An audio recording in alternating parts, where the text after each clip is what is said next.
أعوذ بالله من الشيطان الرجيم. بسم الله الرحمن الرحيم. قل من كان عدوا لجبريل فإنه نزله على قلبك بإذن الله مصدقا لما بين يديه وهدى وبشرى للمؤمنين. من كان عدوا لله وملائكته ورسله وجبريل وميكال فإن الله عدو للكافرين.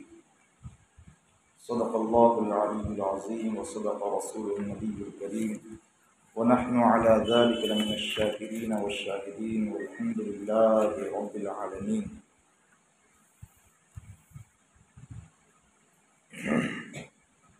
آپ کہہ دیجئے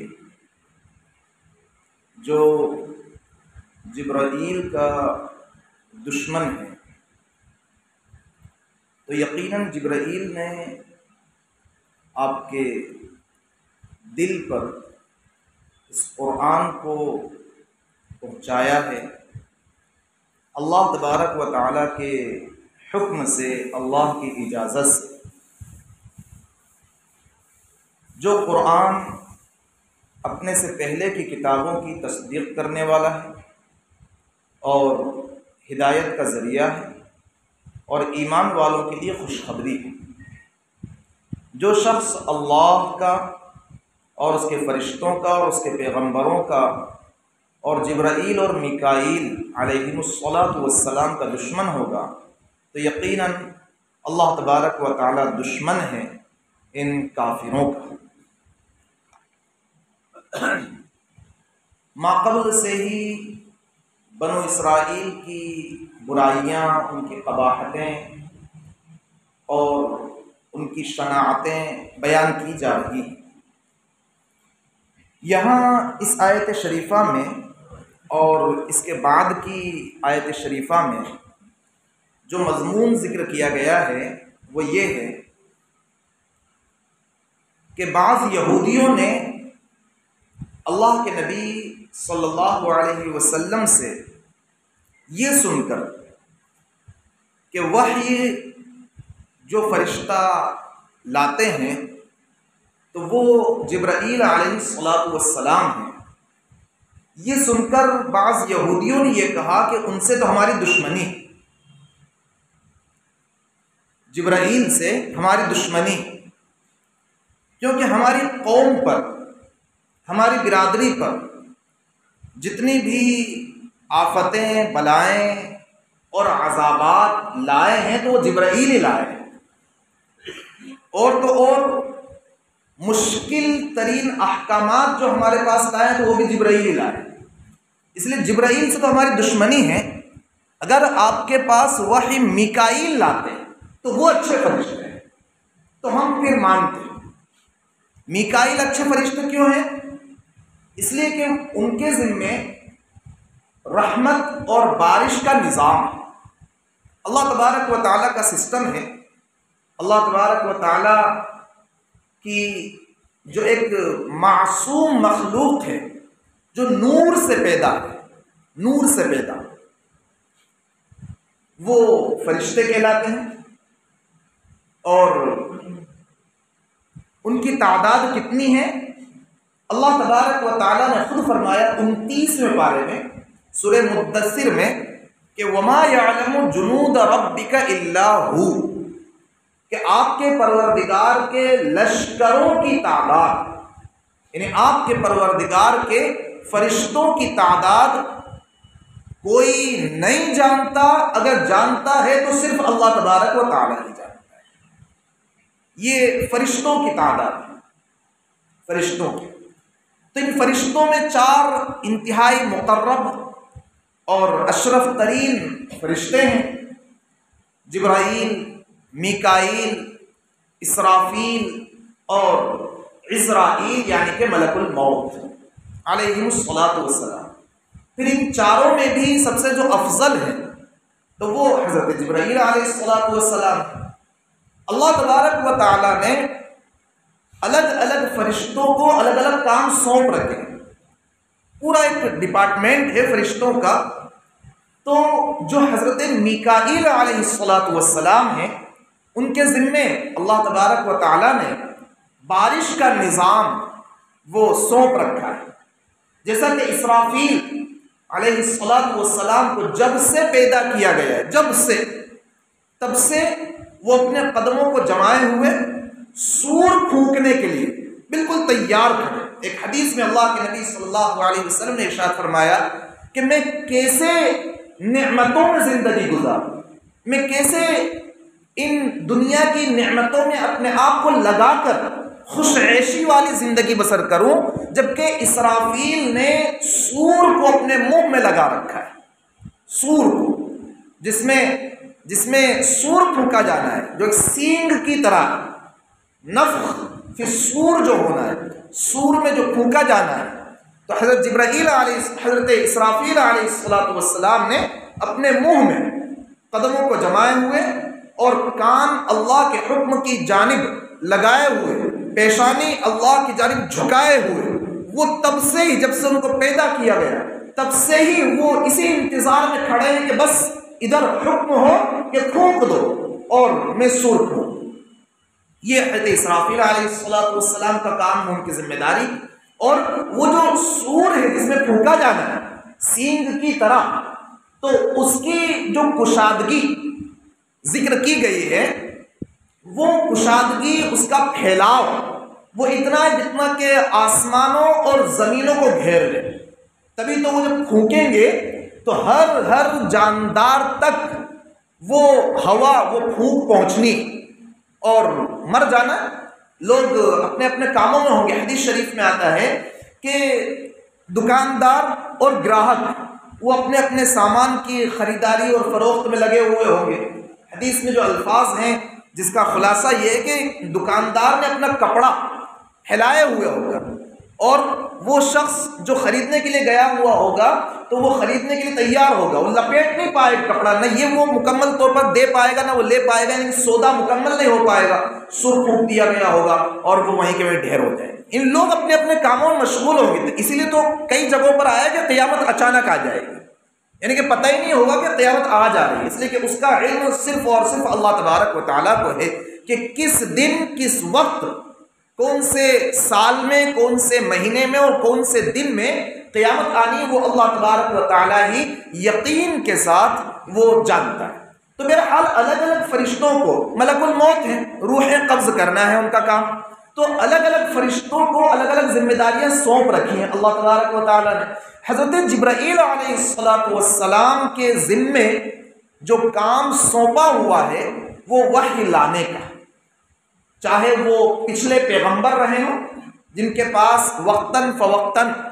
صحیفے دیے گئے ہوں یا کتابیں دی گئی ہوں یا کہ احکام دیے گئے ہوں، یا حضور پاک صلی اللہ علیہ وسلم پر وحی کا سلسلہ جو تقریباً 23 سال میں جا کر وحی کا سلسلہ مکمل ہوا ہے، تو وحی لانے والے وہ جبرائیل رہے.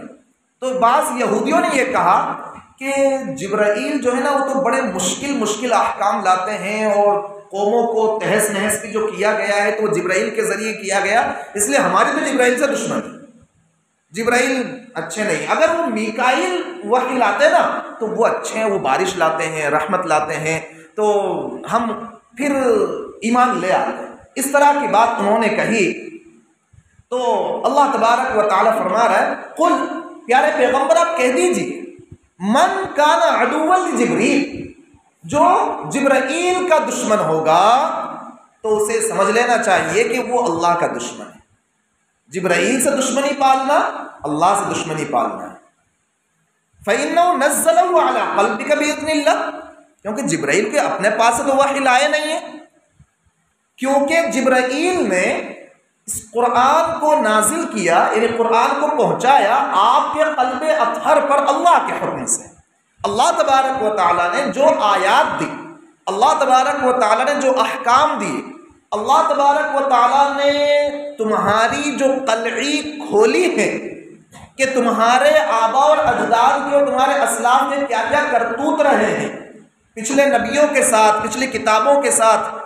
تو اللہ تبارک و تعالیٰ کے اذن سے، اللہ کی اجازت سے، اللہ کے حکم سے جبرائیل نے آپ کے قلب اطہر پر یہ وحی اور یہ قرآن پہنچایا ہے۔ فَإِنَّهُ نَزَّلَهُ عَلَىٰ قَلْبِكَ، کیونکہ جبرائیل نے آپ کے دل پر پہنچایا ہے۔ مولانا ادریس کاندھلوی رحمۃ اللہ علیہ اپنے معارف القرآن میں فرماتے ہیں کہ انسان کے پاس جو بات پہنچائی جاتی ہے تو اس کے دو طریقے ہوتے ہیں۔ ایک طریقہ یہ ہوتا ہے کہ کان کے ذریعے انسان سنتا ہے اور پھر دل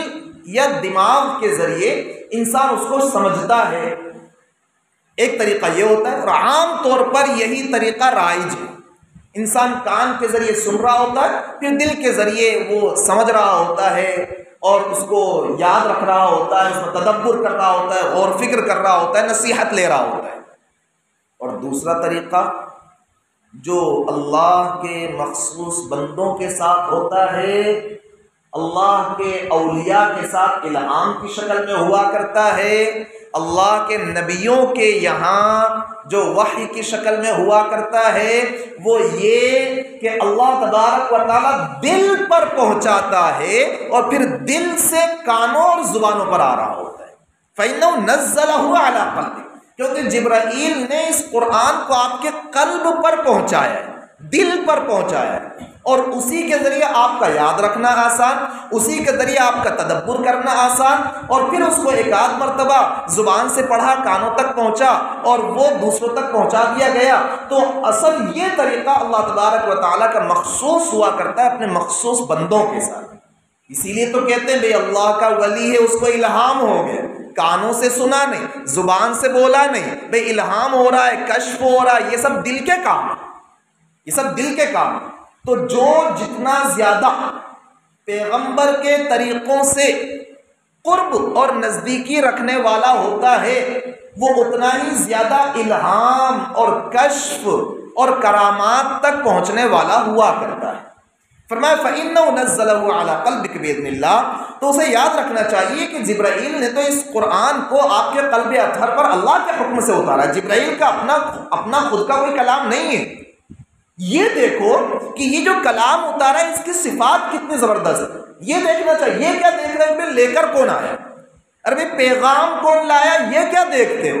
یہ دیکھو نا کہ پیغام کیا ہے، یہ دیکھو۔ اس لیے یہاں پر صفات ذکر فرمائے، تین صفتیں ذکر فرمائے قرآن کریم کی۔ نمبر ایک، مصدقا لما بین یدیہ، اس کا حال یہ ہے اس کلام کا کہ یہ اپنے سے پہلے والی کتابوں کی تصدیق کرنے والا ہے۔ کیا تورات کا اس نے انکار کیا، کیا انجیل کا انکار کیا، کیا زبور کا انکار کیا، یا دیگر نبیوں کو جو صحیفے دیے گئے تو کیا ان کا انکار کیا؟ ہرگز نہیں۔ کتنی بڑی بات ہے کہ یہ تمہاری تورات کی بھی تصدیق کر رہا ہے کہ ہاں موسیٰ کو تورات عطا کی گئی، جب موسیٰ کو تورات عطا کی گئی اس کی تصدیق کر رہا ہے، تو تورات میں خود نبی آخر الزمان کا تذکرہ، پھر تو مانو مصدقا لما بین یدیہ۔ نمبر دو، اس قرآن کی زبردست صفت و ہدا، یہ ہدایت کا ذریعہ ہے، یہ گمراہی سے نکالنے کا اور ظلمت سے، تاریکیوں سے، اندھیروں سے نکالنے کا ذریعہ ہے۔ اور نمبر تین، وہ بشریٰ للمؤمنین، اور ایمان والوں کے لیے بڑی زبردست خوشخبری یہ سنانے والا ہے۔ اللہ پر، پیغمبروں پر اور فرشتوں پر اور آخرت پر اور قیامت پر اور جنت پر اور جہنم پر جو ایمان رکھنے والے لوگ ہیں ان کے لیے یہ قرآن کریم، یہ وحی، یہ خوشخبری سنانے والا ہے۔ آگے اللہ تبارک و تعالیٰ نے فرمایا کہ ایک جبرائیل سے دشمنی رکھو گے تو یاد رکھنا چاہیے کہ وہ اکیلے جبرائیل سے دشمنی نہیں ہوگی، بلکہ پورے کے پورے سسٹم سے، پورے کے پورے اللہ تبارک و تعالیٰ کے ڈپارٹمنٹ سے وہ دشمنی کہلائے گی، اور خود اللہ تبارک و تعالیٰ ایسے لوگوں کا دشمن ہوا کرتا ہے۔ اسی کو فرمایا کہ من کان عدوا للہ، جو اللہ کا دشمن ہو تو، وملائکتہ، اور اللہ کے فرشتوں کا دشمن ہو تو، ورسولہ، اور اس کے پیغمبروں کا دشمن ہو تو، وجبریل و میکال، اور حضرت جبرائیل علیہ السلام اور حضرت میکائیل علیہ السلام کو دشمن ہو تو، ایسے لوگوں کو سن لینا چاہیے کہ فَإِنَّ اللَّهَ عَدُوٌّ لِّلْكَافِرِينَ، ایسا انکار کرنے والوں کو، ایسے کافروں کا تو پھر اللہ تبارک و تعالی دشمن ہے۔ اس لیے کہ یہ سب اللہ تبارک و تعالیٰ کا کام کرنے والے یہ پورا ڈپارٹمنٹ ہے، اور جبرائیل کی حیثیت جو ہے تو وہ تو سفیر اور ایلچی کی حیثیت ہے، وہ تو قاصد ہے اللہ تبارک و تعالیٰ کی۔ اگلی آیت شریفہ میں فرمایا وَلَقَدْ أَنزَلْنَا إِلَيْكَ آيَاتٍ بَيِّنَاتٍ وَمَا يَكْفُرُ بِهَا إِلَّا الْفَاسِقُونَ، اور واقعتاً ہم نے آپ کے پاس کھلی ہوئی نشانیاں پہنچائی ہیں، کھلے ہوئے دلائل آپ کے پاس، واضح دلائل آپ کے پاس نازل کیے ہیں۔ وَمَا يَكْفُرُ بِهَا إِلَّا الْفَاسِقُونَ، اور ان دلائل کا انکار تو وہی لوگ کرتے ہیں جو حکم کی خلاف ورزی کے عادی ہیں۔ بعض یہودیوں نے یہ کہا تھا کہ آپ پر کوئی واضح نشانی نہیں اتری کہ جس کو دیکھ کر ہم ایمان لے آئیں، ایسا کہہ رہے تھے کہ کوئی کھلی ہوئی دلیل، کوئی واضح ترین نشانی کوئی ایسی نازل نہیں ہوئی کہ جس کو دیکھ کر ہم ایمان لائیں۔ تو اللہ تعالیٰ نے فرمایا کہ وَلَقَدْ أَنزَلْنَا إِلَيْكَ آيَاتٍ بَيِّنَاتٍ، تم ایک نشانی کی بات کرتے ہو، ہم نے تو کئی ساری کھلی ہوئی نشانیاں، کئی سارے معجزات تمام انبیاء اکرام علیہ السلام سے زیادہ، تمام انبیاء اکرام علیہ السلام سے واضح ترین معجزات ہم نے آپ کو عطا فرمائے، تمام نبیوں سے زیادہ معجزات، تم ایک آدھ نشانی کی بات کرتے ہو، ہم نے تو ڈھیروں معجزات، ڈھیر سارے معجزات حضور پاک صلی اللہ علیہ وسلم کو عطا فرمائے۔ معجزات ہی کیا، ارہاسات بھی عطا کی۔ ارہاس نبی کے ہاتھوں پر عادت کے خلاف کوئی چیز جس کو خرق عادت کہا جاتا ہے، عادت کے خلاف یعنی عادتاً جیسا ہوتا نہیں، عام طور پر جیسا ہوتا نہیں، اس کے برخلاف نبی کے ہاتھوں پر اگر نبوت سے پہلے ہو تو اس کو ارہاس کہتے ہیں، اور نبوت کے بعد اگر ہو تو اس کو معجزہ کہتے ہیں۔ گویا یوں سمجھ لیجیے کہ معجزے کی ایک قسم معجزہ ہی، لیکن اس کو نبوت سے پہلے، جیسے حضور پاک صلی اللہ علیہ وسلم کی نبوت کو ظاہر کیا گیا 40 سال کی عمر مبارک میں، تو 40 سال کے بعد جو کچھ عادت کے خلاف عام طور پر جیسا ہوتا ہے اس کے برخلاف ہو رہا ہے تو وہ معجزہ۔ مثال کے طور پر اللہ کے نبی صلی اللہ علیہ وسلم، ابو بکر صدیق رضی اللہ تعالی عنہ غار ثور میں، مکڑی نے جالا تن دیا، کبوتر نے انڈے دے دیے، یہ تاریخی روایت میں تذکرہ ہے، اور کفار پیچھا کرتے کرتے غار کے اوپر تک پہنچ گئے، اور ابو بکر صدیق کہہ بھی رہے ہیں کہ اگر ان میں سے کسی نے اپنے قدم کی طرف دیکھا تو وہ ہمیں دیکھ لے گا۔ حضور فرما رہے ہیں کہ غم کرنے کی کوئی بات نہیں، اللہ ہمارے ساتھ ہے۔ اور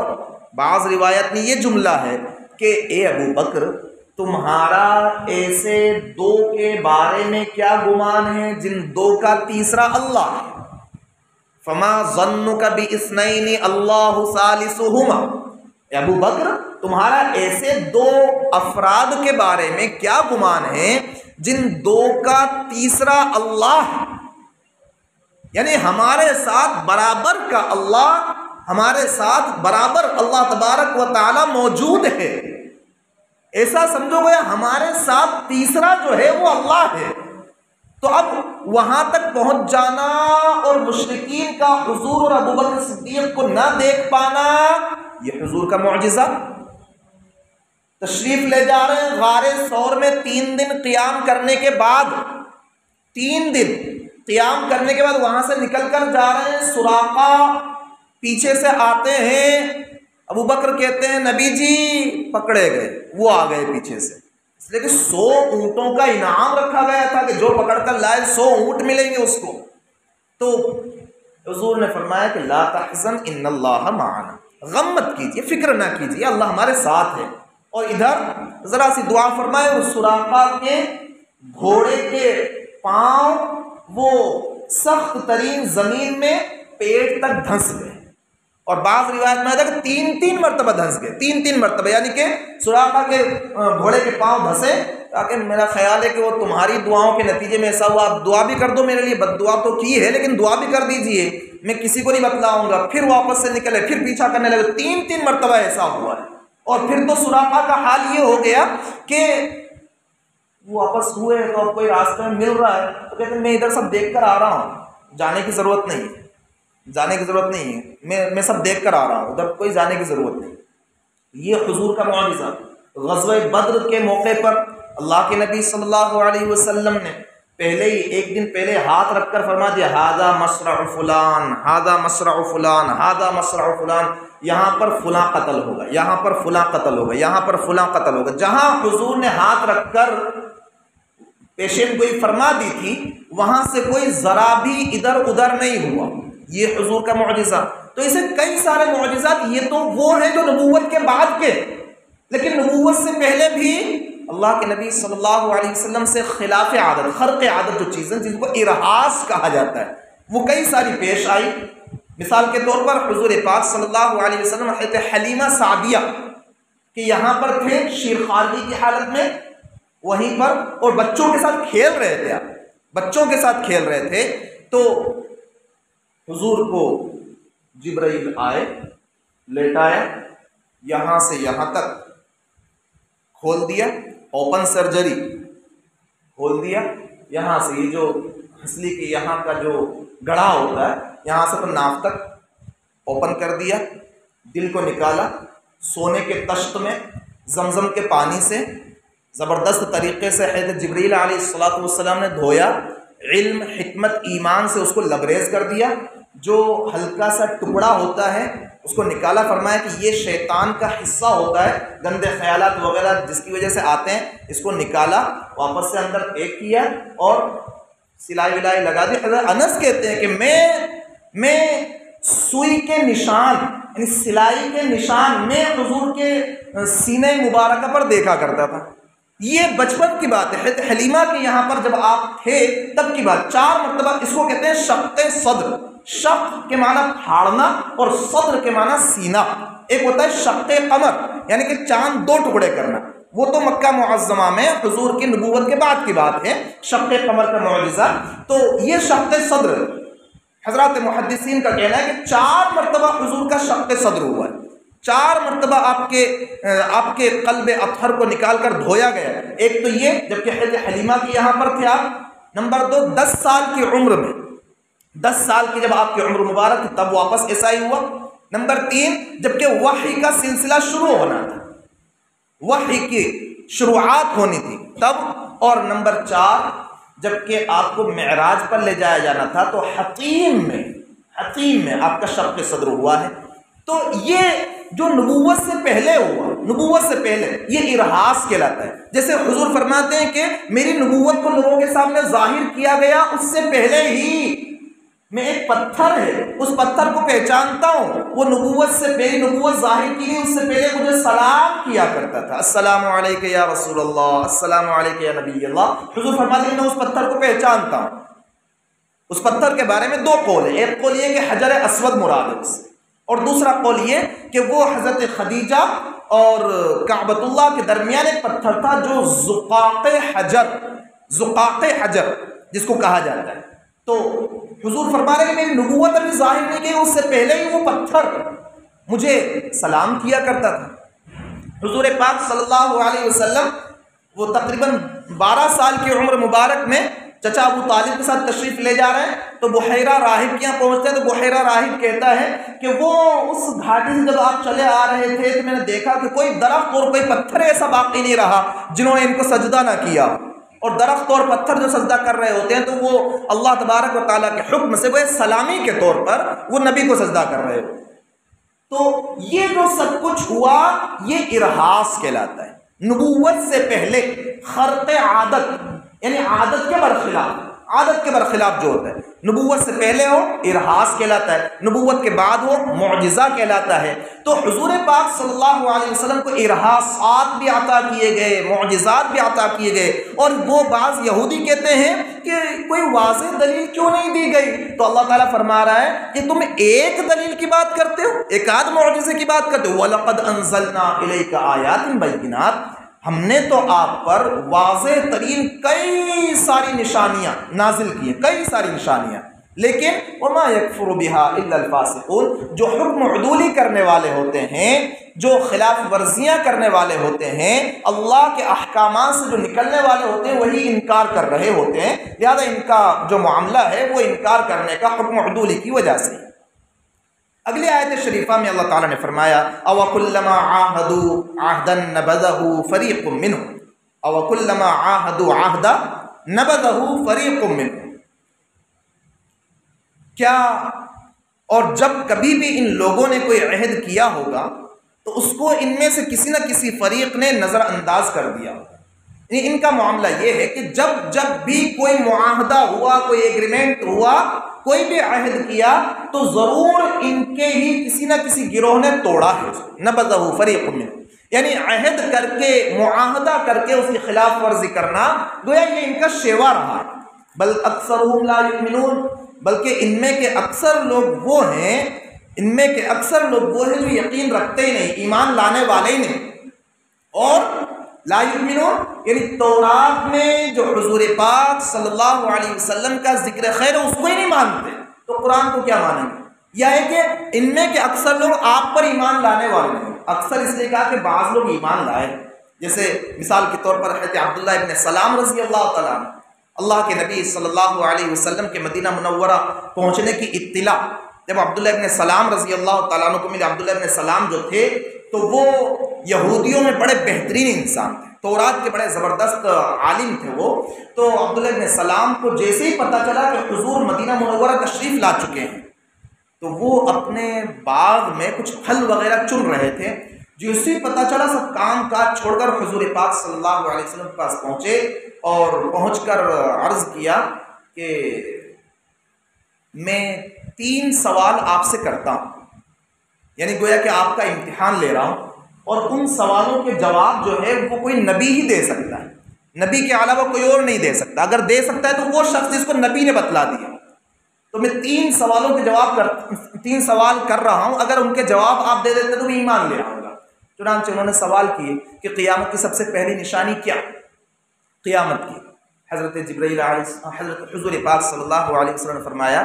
کہ ابھی جبرائیل میرے پاس آئے تھے اور ابھی مجھے 3 سوالوں کے جواب دیے۔ پہلا سوال اس موقع پر عبداللہ ابن سلام نے وہی جملہ کہا جو جو آیت شریفہ میں گزرا ہے کہ من کان عدوا لجبریل، تو حضرت عبداللہ ابن سلام نے کہا اچھا جبرائیل آئے تھے، وہ تو یہودیوں کے دشمن ہیں۔ حضرت عبداللہ ابن سلام نے کہا اچھا وہ تو یہودیوں کے دشمن ہیں۔ تو حضور پاک صلی اللہ علیہ وسلم سے پہلا سوال کیا کہ قیامت کی سب سے پہلے نشانی کیا؟ آپ نے فرمایا کہ جبرائیل نے ابھی مجھے بتلایا ہے کہ وہ ایک آگ ہوگی جو لوگوں کو ہکا کر، لوگوں کو سمیٹ کر مشرق سے مغرب طرف لے کر جائے گی۔ یہ آگ قیامت کی جو بڑی 10 نشانیاں ہیں، چھوٹی تو بہت ساری نشانیاں ہیں، لیکن جو بڑی 10 نشانیاں ہیں تو ان 10 نشانیوں میں سب سے اخیر میں جو نشانی ذکر کی گئی 10 نشانیوں میں، یعنی کہ جن نشانیوں میں دھوئیں کا تذکرہ ہے کہ بھئی دھواں نکلے گا، دھواں 40 دنوں تک دھواں رہے گا، یاجوج ماجوج کا تذکرہ ہے، دجال کا تذکرہ ہے، اور مشرق میں لوگوں کو دھسانے کا تذکرہ ہے، مغرب میں لوگوں کو زمین کے اندر دھسانے کا تذکرہ ہے، اور اسی طریقے سے جزیرۃ العرب میں لوگوں کو دھسائے جانے کا تذکرہ ہے۔ تو اس طرح سے وہ کل 10 نشانیاں ہیں، ان میں سب سے اخیر میں جو نشانی ہے وہ ایک آگ کا نکلنا، کہ آگ مشرق کی سمت سے بڑی زبردست آگ نکلے گی اور وہ لوگوں کو ہکا کر، لوگوں کو بھگا کر مغرب کی جانب لے جائے گی۔ تو یہ 10 نشانیوں میں سب سے اخیر کی نشانی اس کو ذکر کیا گیا ہے اس حدیث میں، لیکن اس کو جو سب سے پہلی نشانی کہا گیا ہے وہ اس اعتبار سے یہ بڑی جو نشانیاں ہیں یہ قیامت کے قریب آنے پر دلالت کرنے والی نشانیاں ہیں، قیامت کے قریب آنے پر۔ اور یہ جو آگ والی نشانی کو سب سے پہلی نشانی یہاں پر کہا جا رہا ہے وہ یعنی کہ وجود قیامت پر سب سے پہلی نشانی، وجود قیامت پر۔ بھئی قرب تو آ چکا، اب تو قیامت پائی جانی ہے، اس پائے جانے پر سب سے پہلی نشانی جو ہوگی تو وہ آگ ہوگی جو لوگوں کو مشرق کی جانب سے ہکا کر مغرب کی جانب لے کر جائے۔ تو عبداللہ بن سلام نے سب سے پہلا سوال کیا بھئی قیامت کی سب سے پہلی نشانی کیا؟ آپ نے فرمایا کہ ایک آگ نمودار ہوگی، بڑی زبردست آگ نکلے گی، لوگوں کو مشرق کی جانب سے ہکا کر مغرب کی جانب لے جائے گی۔ دوسرا سوال انہوں نے کیا کہ جنتیوں کا سب سے پہلا کھانا کیا ہوگا؟ تو آپ نے فرمایا کہ جبرائیل نے مجھے بتلایا ہے کہ مچھلی کی کلیجی کا زائد حصہ، سائڈ کا حصہ، کلیجی جو ہوتی ہے تو کلیجی کے ساتھ میں تھوڑا سا زائد حصہ، تھوڑا سا ٹکڑا سائڈ میں جو ہوتا ہے، تو فرمایا کہ مچھلی کی کلیجی میں سائڈ میں ذرا سا حصہ ہوگا، اسے 70,000 لوگ کھا لیں، تو مچھلی کتنی بڑی ہوگی؟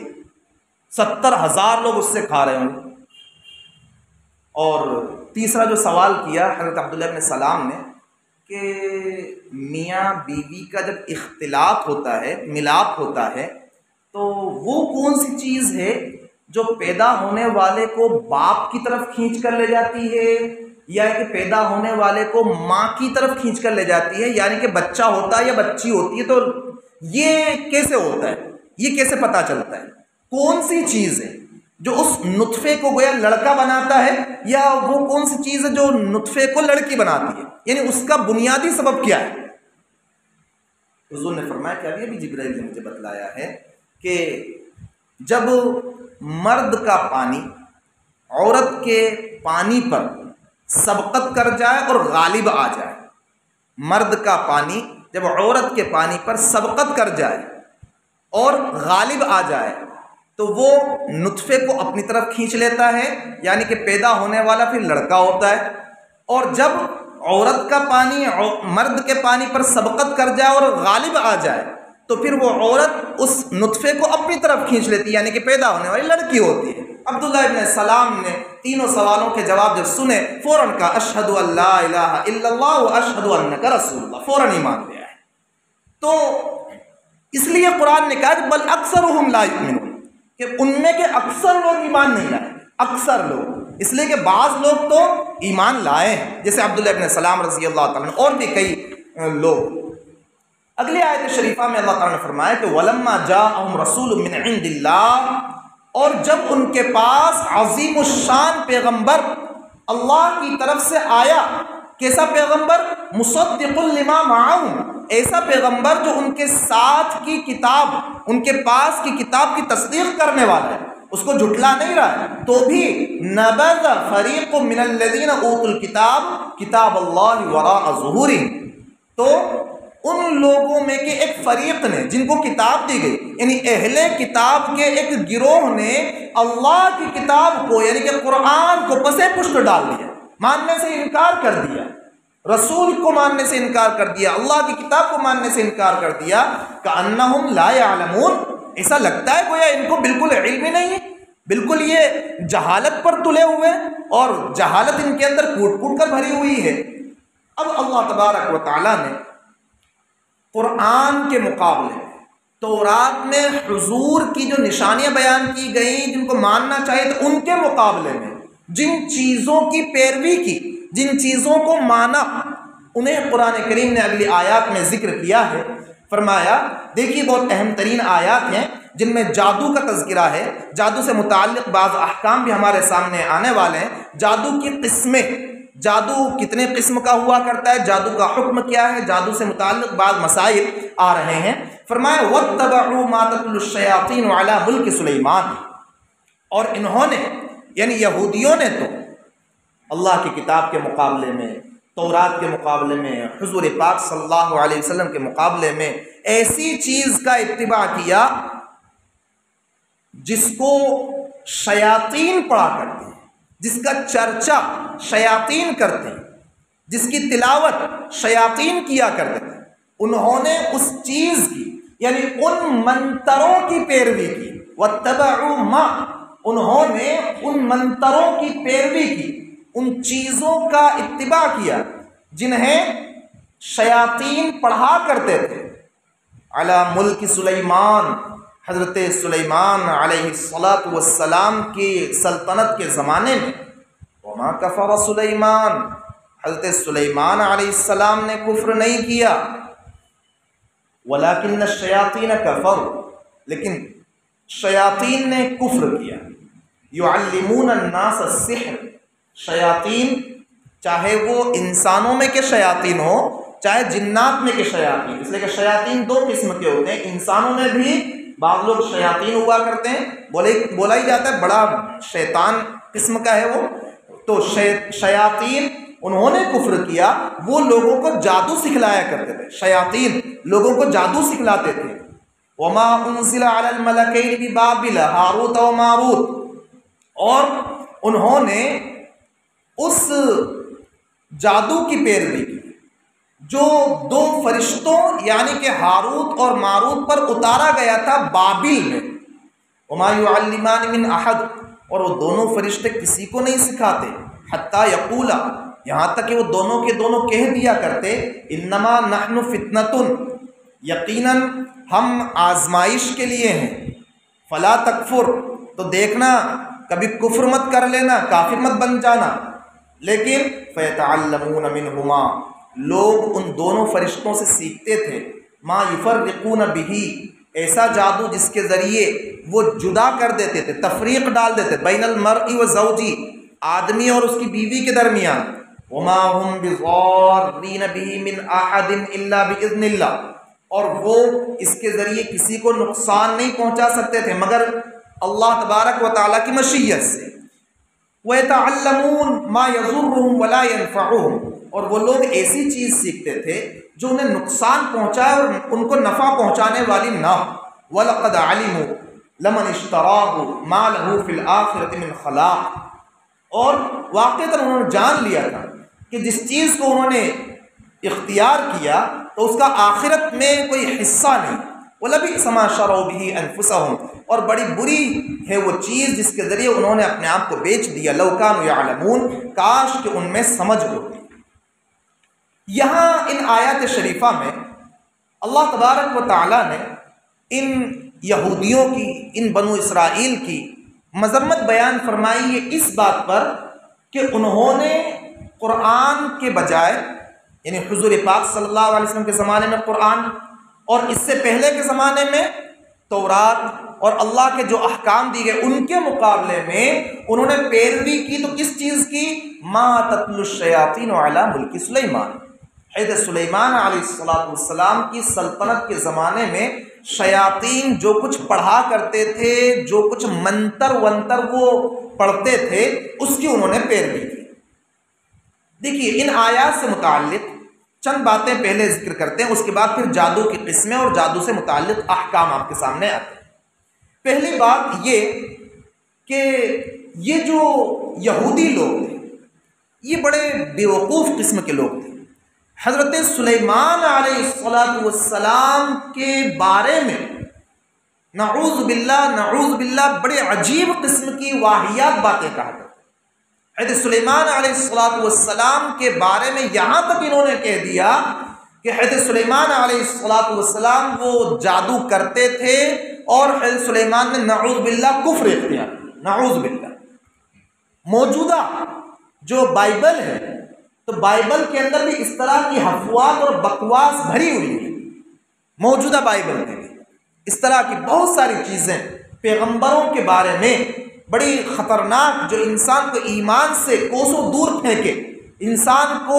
حضرات انبیاء اکرام علیہ السلام کے بارے میں بدگمان کر دے، بدظن کر دے، ایسی ایسی چیزیں بائبل کے اندر۔ اس لیے تو قرآن نے کئی جگہوں پر کہا ہے کہ انہوں نے تحریف کر ڈالی، بدل ڈالی، تو اس لیے یہاں پر صاف طور پر قرآن نے وضاحت کی، وما کفر سلیمان، سلیمان نے کفر نہیں کیا، سلیمان جادو سیکھنے سکھانے کے چکر میں نہیں رہے، سلیمان کافر نہیں ہوئے، وہ بالکل پکے سچے ایمان والے حاکم وقت کے اور سلطان اور نبی تھے۔ وما کفر سلیمان، تو پہلی بات تو یہ کہ ان بیوقوفوں نے حضرت سلیمان علیہ السلام پر کفر تک کا الزام لگایا، تو یہاں ایک جملے میں وما کفر سلیمان کہہ کر حضرت سلیمان علیہ السلام سے اس الزام کو دور کیا۔ دوسری بات، ان آیتوں کے ذریعے یہودیوں کی برائی کرنا مقصود ہے کہ ان یہودیوں نے اللہ کے احکام کے مقابلے میں جادو کی پیروی کی اور جادو سکھانے والے، جادو کرنے والے شیطانوں کی پیروی کی۔ دو، تیسری بات، یہ یہودی لوگ جانتے ضرور تھے لیکن ان کا عمل جو تھا وہ علم کے خلاف تھا۔ یہ جانتے تھے لیکن ان کا جو عمل تھا وہ علم کے خلاف تھا۔ لہذا اس سے یہ بات معلوم ہوئی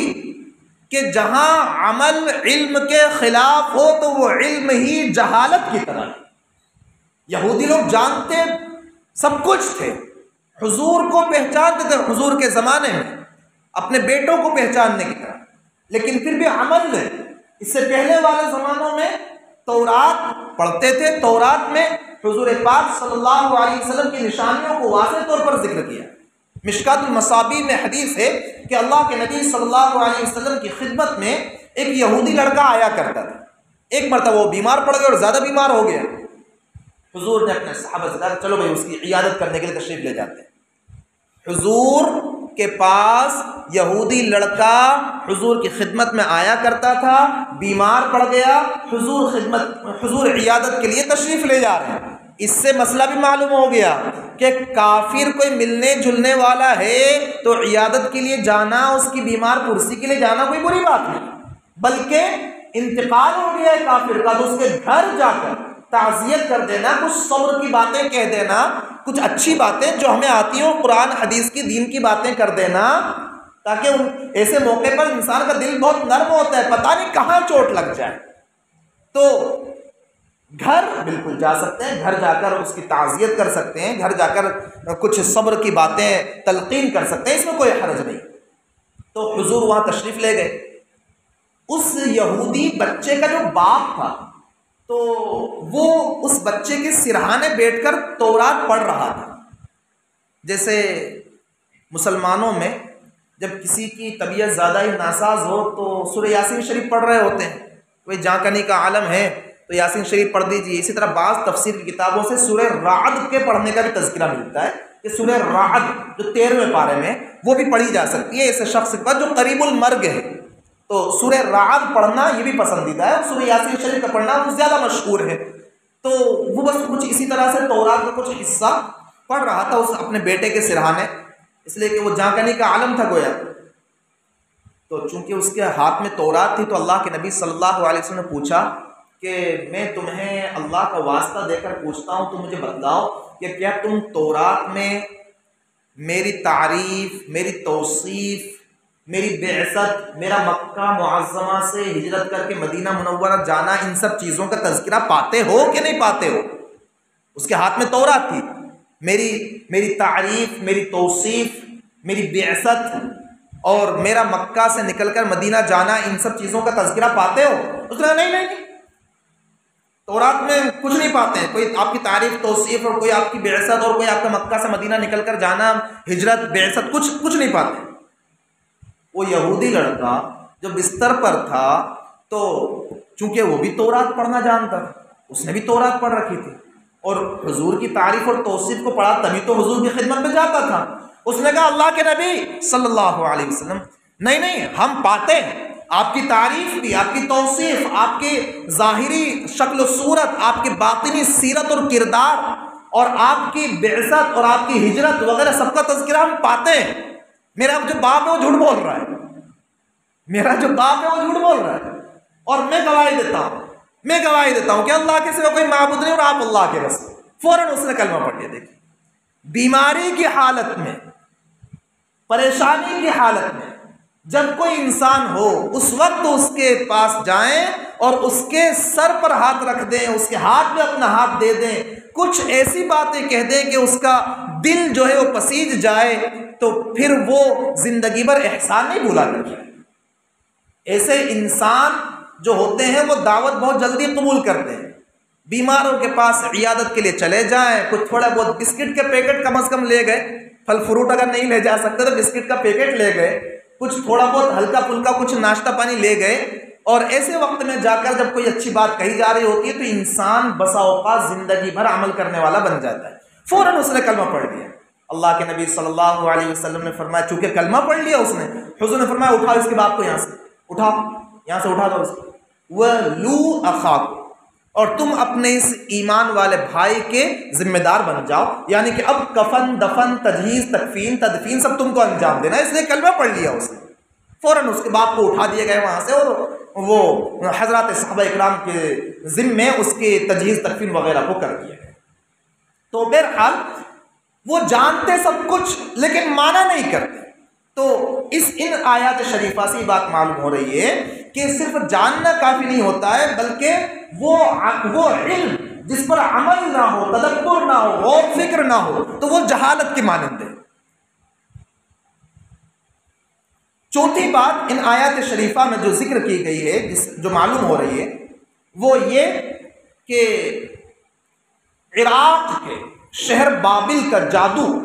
وہ بہت زیادہ چرچا میں رہا ہے، بہت زیادہ۔ اور اللہ تبارک و تعالیٰ نے اس زمانے میں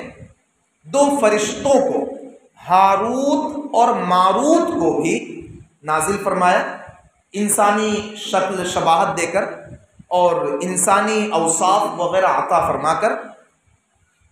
دراصل اس زمانے میں معجزات اور جادو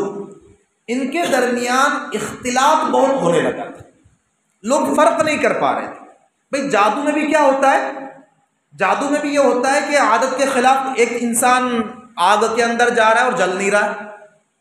جادو میں بھی خرق عادت چیزیں ظاہر ہو رہی ہوتی، عادت کے برخلاف چیزیں ظاہر ہو رہی ہوتی، اور معجزہ جو ہوتا ہے تو معجزے میں بھی خرق عادت چیزیں ظاہر ہو رہی ہوتی ہیں۔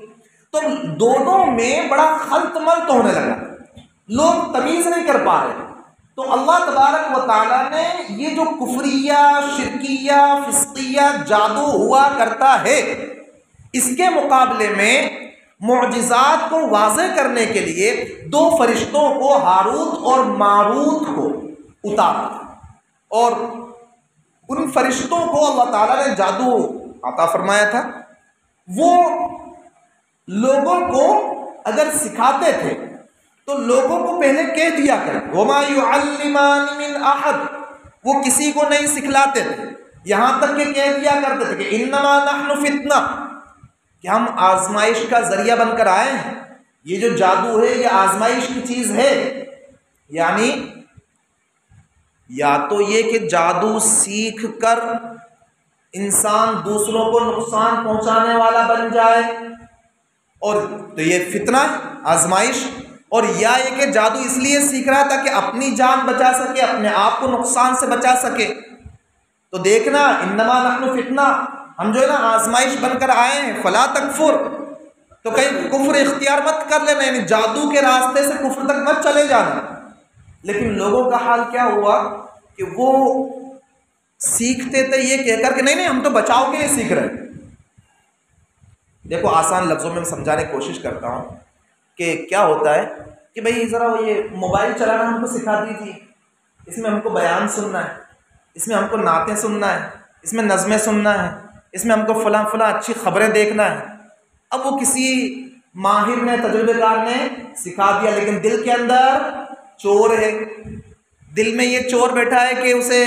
فلمیں دیکھنا ہے، اسے گانے سننا ہے، اسے پتہ نہیں اور کیا کیا واہیات چیزوں میں اپنے آپ کو لگانا ہے۔ تو وہ سیکھتے تھے فرشتوں سے یہ کہہ کر کہ نہیں تو ہم تو اپنے بچاؤ کے لیے سیکھ رہے ہیں، اور سیکھ کر پھر وہ دوسروں کو نقصان پہنچا رہے ہیں۔ کفر کی حد تک لوگ چلے جایا کرتے تھے، اور بطور خاص ذکر کیا کہ فَيَتَعَلَّمُونَ مِنْهُمَا، کہ وہ ان دونوں فرشتوں سے ایسا جادو سیکھتے تھے جس کے ذریعے میاں بیوی کے درمیان جدائی ڈال دے، میاں بیوی کو الگ کرا دی۔ بطور خاص اس کو اس لیے ذکر کیا کہ شیطان کے یہاں سب سے زیادہ پسندیدہ اس کا چیلا وہ ہوتا ہے جو میاں بیوی کے درمیان تفریق کرا دے، طلاق کرا دے۔ باقی لوگوں کو کہاں ٹھیک ہے بھائی تم نے اچھا کام کیا، شیطان اپنا تخت لگاتا ہے، کارگزاری لیتا ہے نا، وہ شیطان اپنا تخت لگاتا ہے، سمندر پر اپنا تخت لگاتا ہے، اور پھر وہ کارگزاری سب اپنے اپنے جو جہاں جہاں پہنچائے گئے ہوتے ہیں وہاں جیسے جیسے کانڈ انجام دے دے کر آ رہے ہوتے ہیں۔ تو نے کیا کیا؟ کہا میں نے ایسا کر دیا، میں نے ایسا کر دیا، میں نے ایسا کر دیا۔ ہاں ٹھیک ہے ٹھیک ہے ٹھیک ہے ٹھیک ہے ٹھیک ہے۔ جب کسی نے کہا میں نے شوہر اور اس کی بیوی کے درمیان جھگڑا کروا دیا، ایسا جھگڑا کروایا کہ طلاق کروا دی، ارے واہ واہ واہ تو نے کیا اچھا کام کیا، بڑا زبردست کام کیا، سینے سے لگاتا ہے۔ اور بعض روایت سے پتہ چلتا ہے کہ اسی کے ساتھ ساتھ جب کسی اللہ کے راستے میں جانے والا، اللہ کے راستے میں جانے والا سیکھنے کے لیے جو تبلیغ میں جا رہا ہوتا ہے وہ بھی طالب علم ہوتا ہے، جو مدرسے میں جا رہا ہوتا ہے وہ بھی طالب علم ہوتا ہے، کبھی سنا کوئی جماعت میں جانے والا ہو اور وہ کہتا ہو کہ ہم سکھانے جا رہے ہیں؟ نہیں، چاہے 10 چلے لگ گئے ہیں، 10 مرتبہ 4 مہینے لگ گئے، وہ اندرون اور بیرون سب جگہ وقت لگ گیا، پھر بھی جا رہا ہے تو اگر وہ اچھا خاصا عالم ہے، قاری ہے، مفتی ہے، پھر بھی وہ جا رہا ہے تو سیکھنے کے لیے جا رہا ہے، سیکھنے کے لیے۔ یہی تو مقصد ہے کہ من خرج فی طلب العلم فهو فی سبیل اللہ حتی یرجع، رواہ الترمذی، کہ جو علم حاصل کرنے کی نیت سے نکلتا ہے تو گویا وہ اللہ کے راستے میں ہوتا ہے جب تک کہ وہ لوٹ کر نہ آ جائے۔ تو گویا وہ جب بھی سیکھنے کے لیے انسان نکل رہا ہے تو وہ اللہ کے راستے میں ہے۔ تو جو شیطان کا چیلا کسی مدرسے میں، مکتب میں جانے والے یا تبلیغ میں جانے والے، اللہ کے راستے میں جانے والے کو جب روک دیتا ہے تو شیطان اس کو بھی اپنے سینے سے لگاتا ہے کہ واہ تو نے بہت اچھا کام کیا، اس لیے کہ یہ سدھر جاتا تو پتہ نہیں کتنوں کو سدھارنے کا ذریعہ بن جاتا۔ اللہ تعالیٰ ان سب کو سدھار دے، اللہ ان سب کو ہدایت عطا فرما دے جو بڑی بڑی کرسیوں پر بیٹھے ہوئے ہیں اور بڑے بڑے بگاڑ کے ذریعے بنے ہوئے ہیں۔ تو فَيَتَعَلَّمُونَ مِنْهُمَا مَا يُفَرِّقُونَ بِهِ بَيْنَ الْمَرْءِ وَزَوْجِهِ، وہ ان دونوں فرشتوں سے ایسی چیزیں سیکھتے تھے جس کے ذریعے شوہر اور اس کی بیوی کے درمیان تفریق کرا دیتے تھے۔ لیکن جادو بذات خود مؤثر نہیں ہوا کرتا ہے، اللہ تبارک و تعالیٰ جب چاہتا ہے تو اس میں کچھ اثر ہوا کرتا ہے۔ یہ تو ان آیات کا خلاصہ آپ کے سامنے ہوا۔ اب جادو کی حقیقت، جادو کی قسمیں، جادو کے احکام، جادو کے بارے میں فرمایا امام راغب اصفہانی رحمۃ اللہ علیہ کے حوالے سے، آپ فرماتے ہیں کہ جادو کی ایک قسم جو ہوتی ہے وہ تو نظر بندی کے قبیل کی ہوتی ہے۔ جادو کی ایک قسم نظر بندی، تخیل، انسان کا دماغ، گویا کہ وہ انسان کے دماغ پر ایسا اثر کر دیا گیا کہ جس کی وجہ سے جو چیز حقیقت میں ہے ویسی اس کو نظر نہیں آ رہی، اس کے برخلاف نظر آ رہی ہے۔ جیسے حضرت موسیٰ علیہ السلام کے مقابلے میں جو جادوگر تھے تو ان کے بارے میں قرآن کریم نے کہا کہ سحروا اعین الناس، انہوں نے لوگوں کی نظر پر جادو کر دیا، لوگوں کی آنکھوں پر۔ اور دوسری جگہ ارشاد یخیل الیہ من سحرہم، ان کے جادو سے حضرت موسیٰ کو ایسا خیال ہو رہا تھا انہا تسعی، کہ وہ رسیاں جو وہ جادوگر لائے ہوئے تھے کہ وہ رسیاں دوڑ رہی ہیں۔ یخیل، حضرت موسیٰ کو ایسا خیال ہو رہا تھا، حقیقت میں تھا کچھ نہیں، حقیقت میں وہ رسیاں سانپ نہیں بنی، لیکن حضرت موسیٰ علیہ السلام پر ایسا اثر کیا، لوگوں پر ایسا اثر کیا، نظر بندی ایسی کی کہ جس کی وجہ سے ایسا لگ رہا تھا کہ واقعتاً وہ سانپ بن کر چل رہے ہیں، حقیقت میں ایسا کچھ تھا نہیں، یعنی یہ صرف شعبدہ بازی تھی، ہاتھ کی کلاکاری تھی جسے اب بھی لوگ کرتے ہیں۔ دوسری قسم کا جو جادو ہوتا ہے تو اس میں بھی نظر بندی ہوتی ہے، لیکن شیاطین کے اثر سے ہوتی ہے، شیاطین کے اثر سے، شیاطین کو اپنے قبضے میں کیا جا رہا ہوتا ہے، شیاطین ان کے پاس آ رہے ہوتے ہیں، اور اس کے بارے میں تجربہ یہ ہے اور مشاہدہ یہ ہے اور کئی لوگوں کی تحقیقات یہ کہ خاص تاریخوں میں، غیروں کے یہاں پر خاص تاریخوں میں بڑے عجیب قسم کے ٹونے ٹوٹکے کیے جا رہے ہوتے ہیں، اور پورے سال ان کو انتظار ہوتا ہے کہ وہ فلاں تاریخیں آئیں تو ان تاریخوں میں وہ کریں، اور بسا اوقات عورتیں بھی وہ ماہواری کے دنوں میں اس طرح کی جادو وغیرہ کی قسم کی چیزیں جو ہوتی ہیں وہ کر رہی ہوتی ہیں۔ تو دوسری قسم بھی نظر بندی کے قبیل سے ہوتی ہے، لیکن شیاطین کے اثر سے ہوتی ہے، شیاطین آ رہے ہیں۔ قرآن کریم نے اس کے بارے میں فرمایا ہے کہ هل انبئکم علی من تنزل الشیاطین، کیا میں تمہیں بتلاؤں کہ شیاطین کن پر اترتے ہیں؟ تنزل علی کل افاک اثیم، شیاطین اترتے ہیں بڑے جھوٹے پر، بہتان باندھنے والے پر اور گنہگار پر، شیاطین ان کے پاس آ رہے ہوتے ہیں۔ اور یہاں پر کہا کہ وَلَٰكِنَّ الشَّيَاطِينَ كَفَرُوا يُعَلِّمُونَ النَّاسَ السِّحْرَ، شیاطین نے کفر کیا اور وہ لوگوں کو جادو سکھلایا۔ اور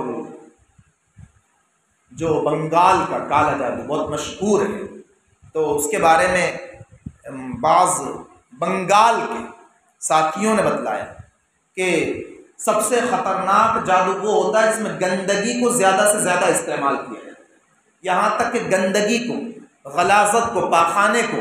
جادو سیکھنے والے وہ اپنے بدن پر استعمال کر رہے ہوتے ہیں، بدن پر لگا رہے ہوتے ہیں۔ جتنا جو گندا سندا رہے اور جتنا جو گندگی کو استعمال کرنے والا رہے اس کا جادو اتنا ہی خطرناک ہوتا ہے، اس لیے کہ شیاطین پاک صاف لوگوں پر تھوڑا اترا کرتے ہیں۔ قرآن کہہ رہا ہے کہ شیاطین کس پر اترتے ہیں؟ علی کل افاک اثیم، بڑے سے بڑے بہتان باندھنے والے پر اور بڑے سے بڑے گنہگار پر شیاطین اتر رہے ہوتے ہیں۔ دو قسم کے جادو یہ، اور تیسرے قسم کا جادو کہ بھئی جادو کے ذریعے ایک چیز کی حقیقت ہی بدل جائے، حقیقت ہی بدل جائے، جیسے کسی انسان یا جاندار کو پتھر یا کوئی جانور بنا دے، کسی انسان کو یا کسی جاندار کو پتھر بنا دیا جائے یا کسی انسان کو جانور بنا دیا جائے، یہ تیسرے قسم کا جادو۔ اس کے بارے میں اگرچہ اختلاف ہے، بعض حضرات علماء اس کو مانتے ہیں، بعض اس کا انکار کرتے ہیں کہ ایسا نہیں ہو سکتا ہے، لیکن یہ کہ قرآن کریم نے اگرچہ حضرت موسیٰ علیہ السلام کے جادوگروں کے بارے میں یہ کہا ہے کہ وہ ایک طرح کا خیال تھا، ایک طرح کی شعبدہ بازی تھی، نظر بندی تھی، لیکن اس کا یہ مطلب نہیں کہ جادو ایسا نہیں ہو سکتا کہ حقیقت بدل دی جائے، ایسا ہو سکتا ہے۔ اور اس کی تائید میں معطا امام مالک کے حوالے سے حضرت کعب احبار کی اس حدیث کو نقل کیا ہے جو قعقاع بن حکیم کی روایت سے منقول ہے۔ کعب احبار نے فرمایا معطا امام مالک میں ہے جو حدیث کی سب سے پرانی کتاب ہے، حدیث کی پرانی ہونے کے اعتبار سے بخاری شریف سے پرانی معطا امام مالک، تو اس میں امام مالک علیہ الرحمٰن نے کعب احبار سے نقل کیا۔ کعب احبار فرماتے ہیں کہ لولا کلمات اقولہن لجعلتنی الیہود حمار، کہ اگر یہ چند مبارک کلمات نہ ہوتے جن کو میں پابندی سے پڑھتا ہوں، اگر یہ کلمات نہ ہوتے تو یہودی لوگ مجھے گدھا بنا دیتے۔ کعب احبار کے یہودی لوگ یہ کلمات جنہیں میں پابندی سے پڑھتا ہوں، اگر یہ کلمات میرے پاس نہ ہوتے تو یہودی لوگ مجھے گدھا بنا دیتے۔ اس کے دو مطلب ہیں، ایک مطلب تو گدھا بنا دیتے یعنی کہ بیوقوف بنا دیتے، جیسے بیوقوف کو گدھا بولتے ہیں، ایک مطلب تو اس کا یہ ہے، لیکن جو راجح مطلب ہے وہ یہ کہ نہیں، واقعتاً مجھے انسان سے گدھا بنا ڈالا۔ کون سے الفاظ ہیں وہ کون سے کلمات ہیں، وہ ہم نے اپنے ویڈیو میں بھی اس کو بتلا رکھا ہے ان کلمات کو۔ وہ کلمات یہ ہے، اعوذ بوجہ اللہ العظیم الذی لیس شیء اعظم منہ وبکلمات اللہ التامات التی لا یجاوزہن بر ولا فاجر وباسماء اللہ الحسنى كلها ما علمت منها وما لم اعلم من شر ما خلق وبرأ وزرع۔ یہ کلمات امام مالک علیہ الرحمٰن نے اپنی معطا میں نقل فرمائے باب التعوذ عند النوم میں۔ ان کلمات کو انسان کو کم سے کم سوتے وقت پڑھ لینا چاہیے، شام میں پڑھ لینا چاہیے، صبح شام دونوں وقت پڑھ لے تو اور بھی اچھی بات، پڑھ کر اپنے اوپر دم کر لے۔ جب ترجمہ میں ان کا آپ کو سناتا ہوں، اعوذ بوجہ اللہ العظیم، میں اللہ عظیم کی پناہ پکڑتا ہوں، الذی لیس شیء اعظم منہ، جس اللہ سے بڑا کوئی نہیں، وبکلمات اللہ التامات، اور میں پناہ پکڑتا ہوں اللہ کے تام اور مکمل کلمات کی، التی لا یجاوزہن بر ولا فاجر، جن سے کوئی نیک اور بد انسان آگے نہیں نکل سکتا، اللہ کے تام کلمات سے کوئی نیک اور بد آگے نہیں نکل سکتا۔ وباسماء اللہ الحسنى كلها، اور میں پناہ پکڑتا ہوں اللہ کے تمام اسماء حسنہ کی، ما علمت منها وما لم اعلم، جن کو میں جانتا ہوں جن کو نہیں جانتا، من شر ما خلق وبرأ وزرع، کن کن چیزوں سے پناہ طلب کرتا ہوں؟ ہر اس چیز کے شر سے جس کو اللہ نے پیدا فرمایا اور وجود عطا کیا، اور جس کو اللہ تعالیٰ نے پھیلایا، ہر چیز سے، گویا کہ ہر ایسی چیز کے شر سے پناہ طلب کرتا ہوں۔ تو یہ کلمات کعب احبار کے اگر یہ میں نہ پڑھ رہا ہوتا تو یہودی لوگ مجھے گدھا بنا ڈالتے، یعنی کہ مجھے انسان سے گویا کہ گدھا بنا دیتے۔ حضرات انبیاء اکرام پر جادو کا اثر ہوتا ہے نہیں ہوتا ہے؟ بخاری اور مسلم شریف کی روایت ہے کہ اللہ کے نبی صلی اللہ علیہ وسلم پر جادو کر دیا گیا، حضور پر جادو کر دیا گیا، جس کی وجہ سے حضور کو کسی کام کے بارے میں ایسا لگتا تھا کہ میں نے اس کام کر لیا، حالانکہ وہ کیا نہیں ہوتا۔ اور آپ کسی کام کو کرنا چاہتے تو آپ کو اس پر قدرت حاصل نہیں ہو پاتی، یعنی کہ وہ کام جو دنیا سے تعلق رکھتے ہیں۔ مثلا آپ اپنی ازواج کے پاس جانا چاہتے اور یہ آپ کو خیال ہوتا کہ مجھے قدرت حاصل ہے ہم بستری کی، لیکن آپ وہاں جاتے تو آپ کو قدرت حاصل نہیں ہو پاتی، دنیاوی کاموں میں سے کسی کام کے بارے میں آپ ایسا خیال کرتے کہ میں نے اس کام کو کر لیا، حالانکہ وہ کام آپ نے کیا نہیں ہوتا تھا، تو اس طرح کا اثر آپ پر ہونے لگا۔ اور حضرت موسیٰ علیہ السلام کے بارے میں خود قرآن نے کہا کہ فَأَوْجَسَ فِي نَفْسِهِ خِیفَةً موسیٰ، موسیٰ کو اپنے دل میں خوف محسوس ہوا۔ تو بشری تقاضے کے مطابق، انسانی تقاضے کے مطابق جادو کا اثر بھی ہو سکتا ہے، نبی پر بھی ہو سکتا ہے، جیسا کہ بخار کا اثر ہو سکتا ہے، پیٹ درد کا اثر ہو سکتا ہے، سر درد کا اثر ہو سکتا ہے، لیکن اس کی وجہ سے دین میں کسی قسم کا شک شبہ نہیں پیدا ہوتا، اس لیے کہ جادو کا جو بھی کوئی اثر ہوا تو اس کا تعلق دنیاوی امور سے رہا ہے، اور جادو کا اثر ہونے میں یہ بھی حکمت تھی کہ یہ واضح کر دیا جائے کہ آپ جادوگر نہیں، اس لیے کہ جادوگر پر جادو کا اثر نہیں ہوا کرتا ہے، یہ بھی حکمت تھی۔ تو حضور پر جادو کر دیا گیا۔ ایک دن اللہ کے نبی صلی اللہ علیہ وسلم نے حضرت عائشہ سے فرمایا کہ عائشہ، میں اللہ تبارک و تعالیٰ سے جس بارے میں معلوم کرنا چاہتا تھا، تحقیق چاہتا تھا، اللہ تعالیٰ نے مجھے بتلا دیا۔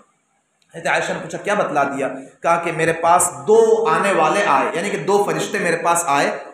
ایک میرے سرہانے بیٹھا، ایک میرے پائیتی بیٹھا، ایک نے دوسرے سے سوال کیا کیا یہی ہے وہ شخص جن پر جادو کیا گیا ہے؟ دوسرے نے کہا کہ ہاں ہاں یہی تو ہیں، ان پر جادو کیا گیا، یہی ان کی بیماری ہے۔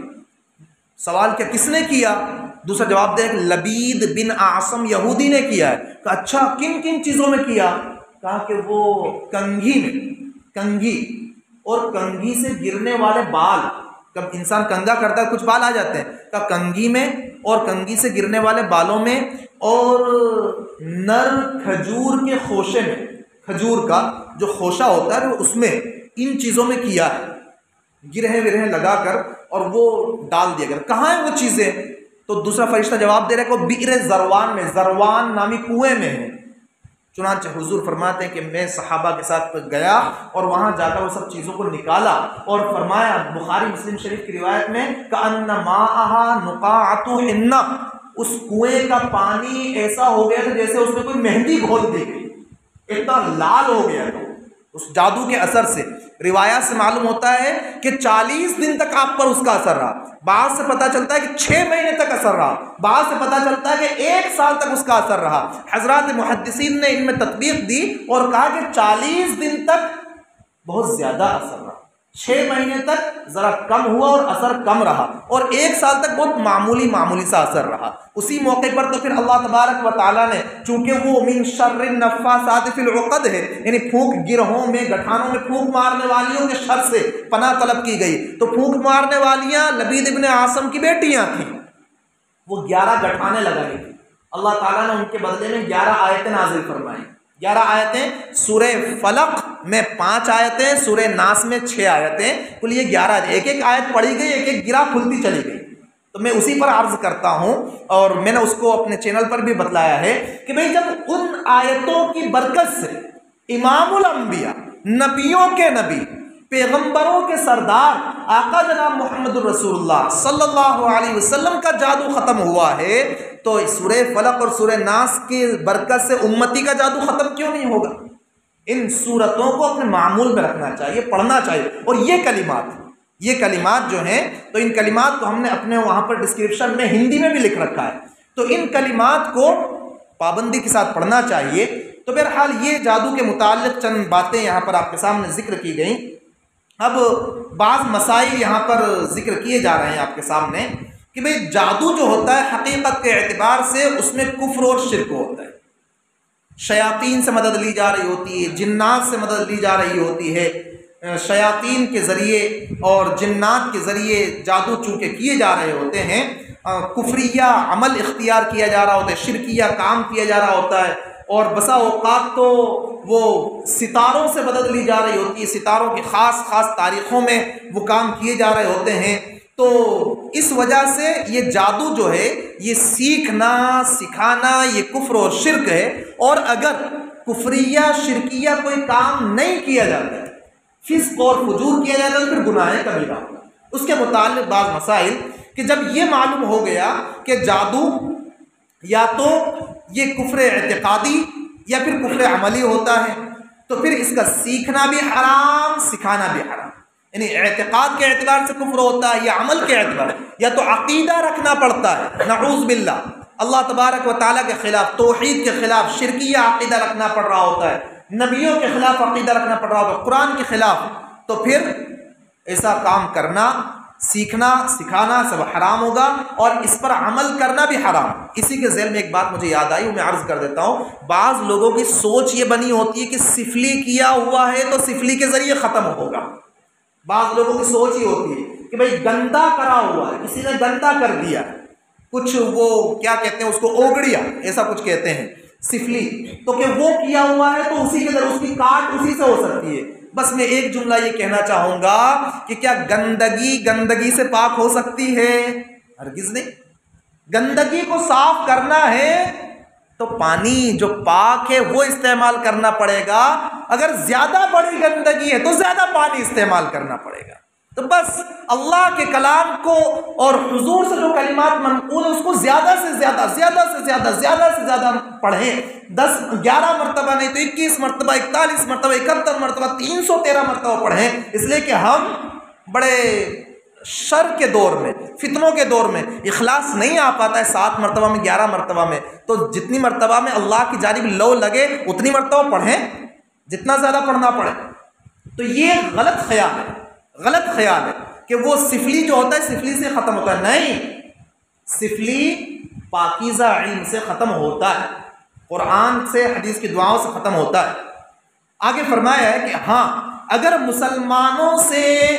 نقصان کو دفع کرنے کے لیے بقدر ضرورت سیکھا جائے، مسلمانوں سے نقصان کو دور کرنے کے لیے بقدر ضرورت سیکھا جائے، تو بشرطے کہ اس میں کفر نہ ہو، شرک نہ ہو، گناہ کبیرہ کا ارتکاب نہ ہو، تو بعض فقہا نے اس کی اجازت دی، بعض فقہا نے۔ اگلا مسئلہ یہ ہے کہ تعویذ گنڈے وغیرہ جو عامل لوگ کرتے ہیں ان میں بھی تعویذ کیے جا رہے ہیں۔ بعض لوگ ہوتے ہیں نا، ہر کہیں پہنچ جاتے ہیں تعویذات کی دنیا کے لیے، تو اور وہ لوگوں کا کچھ نظریہ بھی ایسا ہے کہ وہ ریڈی میڈ مل جانا چاہیے، پڑھنے کا نہ دیا جائے۔ بعض لوگوں کا نظریہ بھی ایسا ہوتا ہے کہ نہیں پڑھنے کا نہیں ہونا چاہیے، وہ ریڈی میڈ آپ بنا کر دے دو جو بھی دینا ہے۔ تو دیکھیے کیا مسئلہ لکھا ہے مفتی شفیع صاحب رحمۃ اللہ علیہ نے کہ تعویذ گنڈے وغیرہ جو عامل لوگ کرتے ہیں ان میں بھی اگر جنات شیاطین سے مدد لی گئی ہو تو وہ بھی جادو کے حکم میں ہے، اور جادو کے بارے میں بھی کہا جا چکا کہ وہ یا تو اعتقادی طور پر کفر ہے یا عملی طور پر کفر ہے یا کم از کم فسق و فجور کے قبیل سے ہے تو حرام کے قبیل سے ہے۔ اور اگر الفاظ مشتبہ ہیں، پتہ ہی نہیں کہ کیا بول رہا ہے، وہ بعض لوگ ہوتے ہیں نا وہ پتہ نہیں کیا گڑ گڑ گڑ گڑ گڑ گڑ کرتے ہیں، وہ کیا بولا، کیا پڑھا اس نے، پتہ نہیں کون سا منتر پڑھا، کچھ پتہ ہی نہیں۔ تو اگر الفاظ مشتبہ ہوں یعنی ان کے معنی پتہ نہ ہوں اور شیاطین اور بتوں سے مدد حاصل کرنے کا احتمال ہو، احتمال، تو بھی حرام ہے۔ اگلا مسئلہ، قرآن اور سنت کے اصطلاحی سحر بابل کے علاوہ، یعنی کہ وہاں جو چل رہا تھا، یعنی کہ جو کفر اور شرک سے بابل میں لوگوں کے درمیان جو جادو تھا، اس کے علاوہ باقی جو قسمیں ہیں جادو کی، اگر ان میں کفر اور شرک کا ارتکاب کیا جائے تو وہ بھی حرام ہے۔ اگلا مسئلہ، جائز کاموں سے اگر سحر کیا جاتا ہے، جائز کاموں سے، قرآن کی آیات کے ذریعے جادو کیا جا رہا ہے، احادیث کی دعاؤں کے ذریعے جادو کیا جا رہا ہے، قرآن کریم کے آیات کے ذریعے بھی کیا جا سکتا ہے۔ میں بتلاؤں گا نہیں، میں سکھلاؤں گا نہیں، اس لیے کہ یہ فتنہ ہے، ایک آزمائش ہے کہ بھئی انسان سیکھتا کسی اور غرض سے لیکن کر کسی اور غرض کے لیے کر رہا ہوتا ہے، تو میں نہیں سکھلاؤں گا، آپ بے فکر رہیں۔ تو خالی مباح اور جائز امور سے اگر کام لیا جائے، اسماء الہیہ سے کام لیا جا رہا ہے، دعاؤں کے ذریعے کام لیا جا رہا ہے، آیات کے ذریعے کام لیا جا رہا ہے، تو اس شرط کے ساتھ جائز ہے کہ اس کو کسی ناجائز مقصد کے لیے استعمال نہ کیا جائے۔ آخری مسئلہ کہ اگر قرآن اور حدیث کے کلمات ہی سے کام لیا جائے مگر ناجائز مقصد کے لیے استعمال کریں تو وہ بھی جائز نہیں ہے، جیسے کسی کو ناحق نقصان پہنچانے کے لیے کوئی تعویذ کیا جائے، تعویذ کیا جا رہا ہے نقصان پہنچانے کے لیے، یا وظیفہ پڑھا جا رہا ہے کسی کو ناجائز طور پر نقصان پہنچانے، ایک ہی نقصان پہنچانا، ایک ہی اپنے آپ کو اس کے نقصان سے بچانا. تو نقصان سے بچانے کے لیے اپنے آپ کو انسان پڑھ رہا ہے، اس میں کوئی حرج نہیں، لیکن نقصان پہنچانے کے لیے پڑھ رہا ہے تو وہ بھی جائز نہیں، چاہے وہ وظیفہ اللہ تبارک و تعالیٰ کے اسماء حسنہ سے ہو یا قرآن کریم کے آیات کے ذریعے ہو، نقصان پہنچانے کے لیے کیا جائے تو وہ بھی حرام ہے. یہ اللہ تبارک و تعالیٰ نے ان آیات کو ذکر فرمایا، اس کے تحت آپ کے سامنے تفسیر کو ذکر کیا. آخری آیت میں فرمایا کہ وَلَوْ أَنَّهُمْ آمَنُوا، اگر یہ لوگ ایمان لاتے، وَاتَّقَوْا، اور پرہیزگاری والی زندگی اختیار کرتے، لَمَثُوبَةٌ مِّنْ عِندِ اللَّهِ خَيْرٌ، تو اللہ تبارک و تعالیٰ کی جانب سے اجر و ثواب بدرجہ بہتر ہوتا، کاش کہ وہ جان رہے ہوتے، عمل کر رہے ہوتے. اللہ تبارک و تعالی ہم تمام کو صحیح طور پر قرآن کریم کو پڑھنے، سمجھنے اور عمل کرنے کی توفیق عطا فرمائے. وآخر دعوانا الحمدللہ رب